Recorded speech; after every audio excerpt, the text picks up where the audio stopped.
Gora burlatako gaztetzea!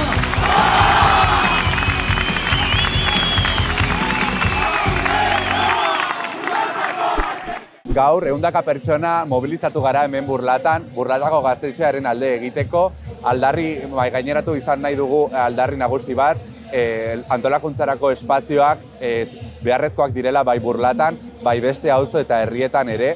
Horrekin batera, aditzera eman dugu, azken aste hauetan aurrera eman diren borrokaren ondorioz, gobernuak bere jarrera birpentsatu duela eta gazte asanbladak exigitutako minimoak onartzeko bere burua behartuta ikusi du.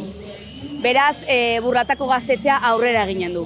Eta beste behin argi geratu da mobilizazioa eta borroka direla bidea antolakuntzarako espazioak hauek bermatzeko ere.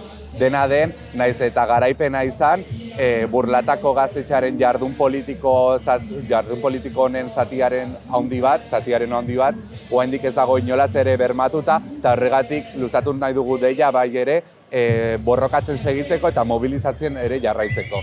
Ezin dugu aipatu gabe utzi ere, Euskal Herrian desalojo arriskuan eta prozeso judizialetan aurkitzen diren hainbeste gaztetxe. Hemendik gure babes eta elkartasun beroenak.